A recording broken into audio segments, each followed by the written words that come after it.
Hey friends, here I am testing out my archery skills, which I would say are maybe intermediate at best. I'm visiting a friend of mine up in north central Ontario, actually not too far away from the nation's capital of Ottawa. And, you know, I've been recently reminded of something that a lot of people are not very well informed about, and I just thought I'd kind of get it off my chest today. And it has to do with the recent news with Hurricane Ian and Fiona in Canada on the east coast, causing quite a bit of devastation. If you watch mainstream media, you will see that basically conservative-ish people who are not super thrilled with the Democratic Party in the United States or the Liberal Party in Canada are more or less being blamed for hurricanes. It's that simple. It comes down to that. Because we don't support climate change initiatives, which will cost taxpayers billions of dollars. Nothing is millions anymore. It's all billions. You know, recently CNN stated, without offering any proof, that, well, the science is clear. Hurricanes have increased in frequency and in intensity over the last few years. In fact, one of the weather guys said, you know, there used to only just be one or two a year in Florida, and now they're just growing with intensity or frequency like crazy. Well, they never show any proof. There's no statistics or anything that pop up on screen. All right. The reality, however, is that according to the NOAA, National Oceanic and Atmospheric Administration, that the increase in frequency of hurricanes has not increased at all since the year 1900. That's 122 years ago. Nothing's changed. Oops, that's not a convenient truth. That is very inconvenient. And do you know that since 1900, the death toll for people in hurricanes and disaster, actually all natural disasters, but specifically hurricanes is the big one down in the south, it has decreased by 90% in that time. Oops. Another inconvenient truth you're never going to hear on mainstream media. Also, according to the NOAA, in the 21st century, hurricanes are expected or forecasted to be 25% less frequent. And the current hurricane season that we're in right now, which is 2022 to 2023, is the slowest in 25 years. What?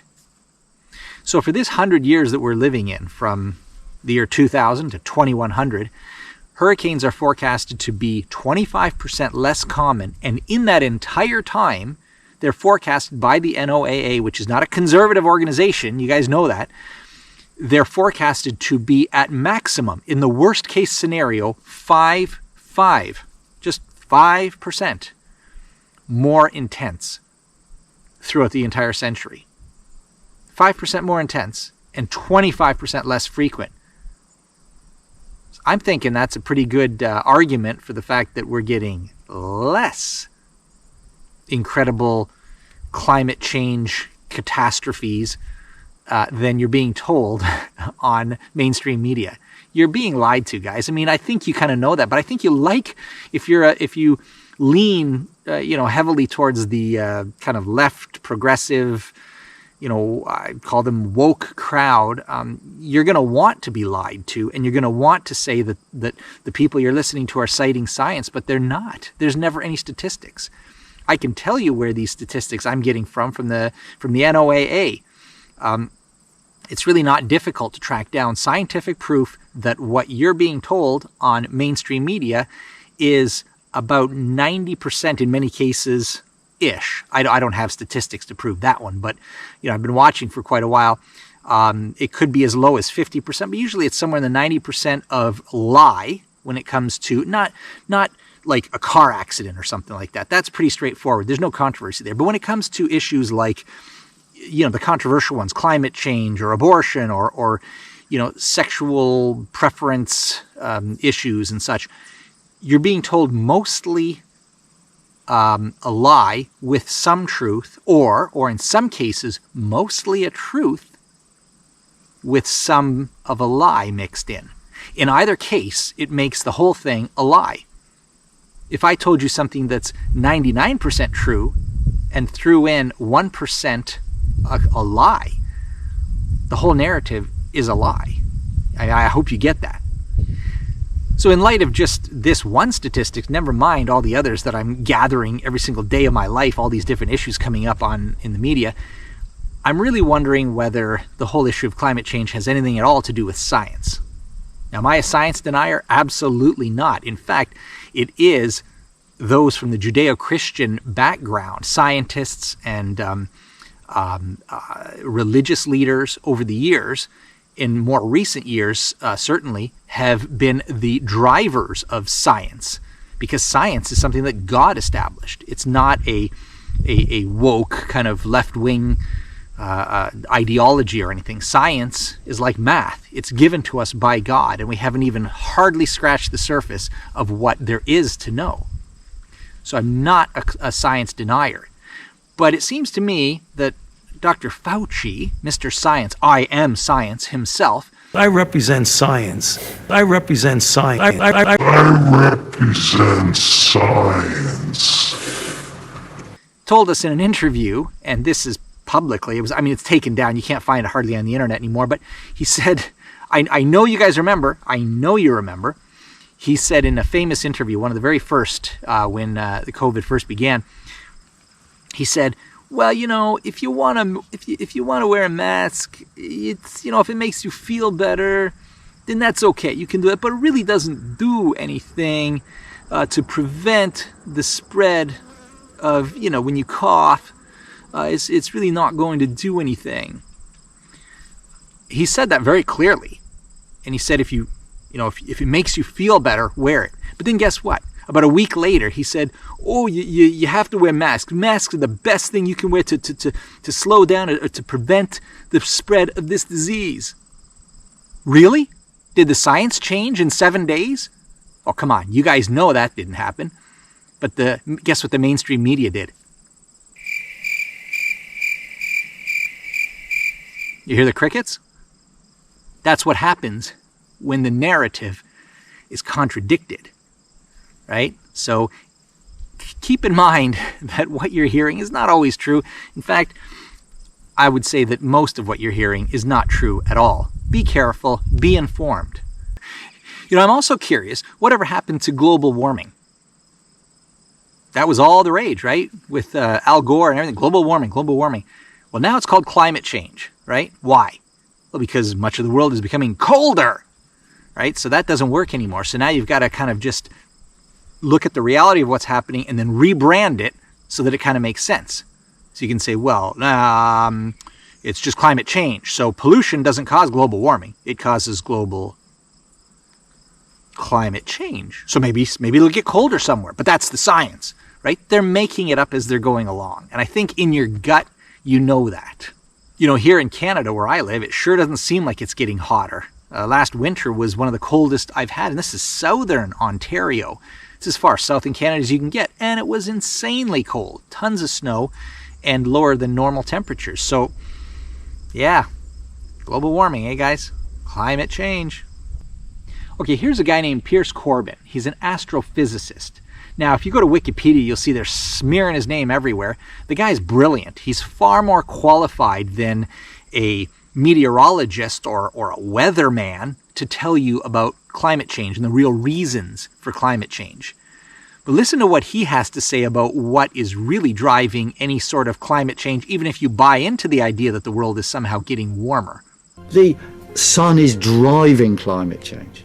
Senior scientists at the Danish Meteorological Institute decided to compile a record of sunspots in the 20th century and compare it with the temperature record.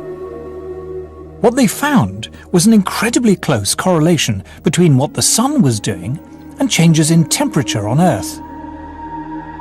Solar activity, they found, rose sharply to 1940, fell back for 4 decades until the 1970s, and then rose again after that.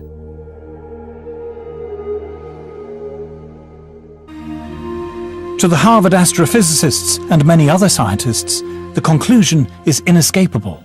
CO2 is irrelevant. Yeah, something seems a little amiss, a little bit off when it comes to climate change and the narrative that you guys are being sold if you're watching mainstream media. You know, Joe Biden recently just went on camera in a speech telling the world regarding Hurricane Ian, and he's talking to the residents of Florida and Texas, the two states that he hates the most. He's telling them, he didn't say the most important thing. I got to be fair. He said, but he did say one of the more important things you can do to protect you and your family from the hurricanes that are coming in to the United States is to get vaccinated. Really? It's not to board up your house or to get away and leave the state for safety and go someplace where you're not going to be affected by it and make sure that your family is far away from it. No. None of those. Don't even stock up extra water or food in case you need them. No. Go get vaccinated. I think that's a not so subtle politicization of a particular agenda that a particular party is looking to push forward at every opportunity. And it's heartless and it's obvious. It's not veiled at all, like his recent speech with like the Nazi symbolism behind him with the military and the red lights. It even looked like the wings of an eagle that would be behind Hitler when he was doing his famous speeches in Germany during World War II. It looks exactly like that. I think you guys have seen all those memes. It's just, there's something that doesn't feel right. It doesn't matter even which side of the aisle you're on. I think it's important to be aware of what's going on, whatever your ideology is, whether you're more on the left, liberal, progressive, or a conservative, right wing. It doesn't even matter. What matters is that you know the truth.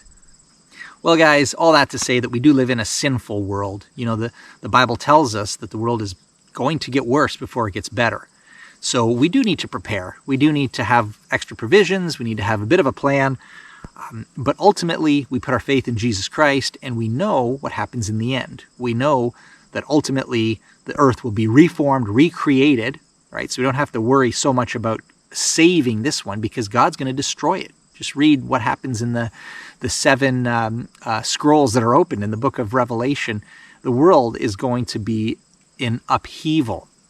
And a lot of this stuff looks like it's happening fairly soon, like right around 2030. I can't prove that, but just reading the Bible and looking at the current events in our culture, I would say if you don't know Jesus as your Lord and your Savior, not just intellectually, but that you've repented of your sin, you know you're a sinner, there is such a thing as sin, you are a sinner, and you put your faith in Him and say, Lord, I do not want to live my life the way I do anymore.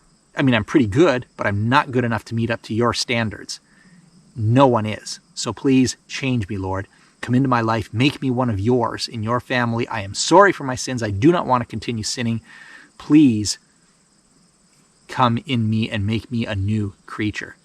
And if you do that and you really do mean it, guys, you have an eternity of good stuff to look forward to. Otherwise, today is probably the best day of the rest of your life.